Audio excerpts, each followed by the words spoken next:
नमस्कार, मैं हुमायूं सिंह और आप देख रहे हैं नेक्स्ट 9 न्यूज। आज बात करने वाले हैं उत्तर प्रदेश की सियासत को लेकर। जी हां, मायावती की अगर बात करें तो मायावती बीते लोकसभा चुनाव में जिस तरीके से शिकस्त खाती हैं, उससे ये साबित हो जाता है कि मायावती की जो राह है इतनी आसान नहीं होने वाली है, चाहे इस बार के उपचुनाव हो या आने वाले 2027 के विधानसभा चुनाव हो। हालांकि मायावती अपनी पार्टी को मजबूती देने के लिए कहीं ना कहीं पूरी तरीके से रणनीति बनाती हुई नजर आ रही हैं।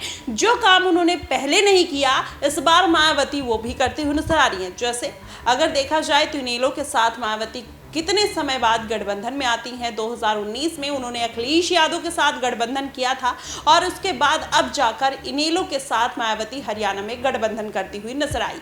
वहीं अगर दूसरी तरफ देखा जाए तो मायावती उपचुनाव में कभी नहीं उतरती थी, लेकिन मायावती इस बार उपचुनाव में भी अपना हाथ आजमाने की कोशिश कर रही हैं। शायद यही कारण है कि इस बार के लोकसभा चुनाव में उनको जिस तरीके से शिकस्त का सामना करना पड़ा, कहीं ना कहीं मायावती उस गलती को सुधारने का पूरा प्रयास कर रही हैं। और अखिलेश यादव का जिस तरीके से मायावती को समर्थन मिल रहा है, उससे ये माना जा रहा है कि अब कहीं ना कहीं गठबंधन एक बार फिर से वही 2019 वाला समीकरण दोहरा सकता है। जी हाँ, इसलिए ये बात निकल कर आ रही है। जब भारत बंद के लिए मायावती के जिस तरीके से उन्होंने मोर्चा खोला था, बीएसपी पार्टी जिस तरीके से एक्टिव नजर आ रही थी, वहां पर अखिलेश यादव उनका खुलकर समर्थन करते हैं। और फिर बीजेपी के एक नेता जब मायावती को लेकर अभद्र टिप्पणी करते हैं तो अखिलेश यादव उनके सपोर्ट में उतर आते हैं और कहते हैं कि किसी भी महिला नेता के लिए इस तरीके की बदतमीजी और अभद्र टिप्पणी बर्दाश्त नहीं की जाएगी। और कहीं ना कहीं अखिलेश यादव का ये बयान इस बात की तरफ इशारा करने लगा कि मायावती अब हो सकता है अखिलेश यादव के साथ गठबंधन में चली जाए। हालांकि मायावती एक स्टेटमेंट देती हैं जिसमें ये साफ तौर पर कह देती हैं कि वो सपा और कांग्रेस के साथ गठबंधन में कभी नहीं जाएंगी। क्या यही कारण है कि वो योगी आदित्यनाथ को समर्थन दे रही हैं? क्योंकि अगर उन्होंने सपा और कांग्रेस का नाम लिया तो इससे साबित हो जाता है कि कहीं ना कहीं जो मायावती के लिए कहा जाता है कि वो भारतीय जनता पार्टी के बी टीम के तौर पर काम कर रही हैं। इससे ये बात कहीं ना कहीं साबित होती है कि अब मायावती ने जिस तरीके से अखिलेश यादव के समर्थन के बाद भी उनको साफ तौर पर इनकार कर दिया कि वो गठबंधन में नहीं जाएंगी, तो कहीं ना कहीं इस बात की तरफ संकेत मिल रहे हैं कि बीते लोकसभा चुनाव में 12 से 17 सीट पर लगभग मायावती की वजह से भारतीय जनता पार्टी को जीत मिली। माना ही जा रहा था कि अगर मायावती अखिलेश यादव के साथ गठबंधन में रहती तो भारतीय जनता पार्टी को 15 से 17 सीटों का नुकसान देखने को मिल सकता था। यही कारण है कि अखिलेश यादव कहीं ना कहीं डायरेक्टली इनडायरेक्टली मायावती को सपोर्ट करते हुए नजर आ रहे हैं।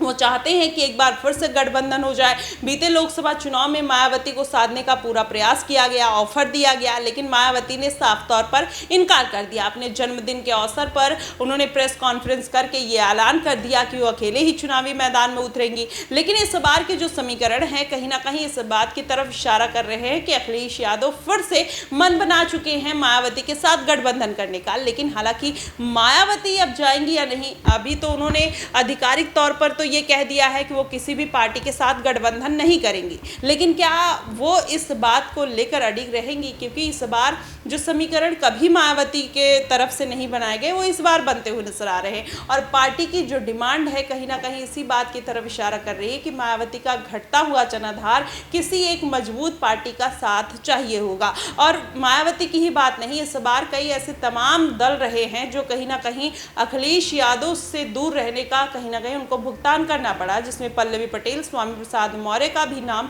शामिल है। तो ऐसे में माना जा रहा है कि अब मायावती क्या फिर से एक बार अखिलेश यादव के साथ गठबंधन करने के लिए विचार कर सकती हैं, मना करने के बावजूद, क्योंकि अभी 2027 के जो विधानसभा चुनाव है वो काफी दूर है। ऐसे में मायावती अभी से अपनी पार्टी की जो स्ट्रेटेजी है वो बदलते हुए नजर आ रही है। 27 अगस्त को उन्होंने समीक्षा बैठक बुला रखी है। ऐसे में उनके राष्ट्रीय अध्यक्ष की घोषणा हो सकती है। अब देखना दिलचस्प होगा कि आखिरकार इस बार मायावती ही राष्ट्रीय अध्यक्ष पद पर बैठती हैं या फिर आकाश आनंद को ये बड़ी जिम्मेदारी सौंपती हुई नजर आती है। हालांकि अगर देखा जाए तो आकाश आनंद को अगर ये जिम्मेदारी मिलती है तो कहीं ना कहीं पार्टी को एक युवाओं का जनाधार मिलता हुआ भी नजर आएगा। लेकिन सबकी नजरें अभी इस बात पर टिकी हैं कि अखिलेश यादव के साथ गठबंधन न करना क्या मायावती को बीजेपी का इनडायरेक्टली सपोर्ट है, या फिर देखा जाए तो अखिलेश यादव का इस तरीके से मायावती की तरफदारी करना क्या मायावती के साथ गठबंधन की तरफ एक इशारा मात्र है?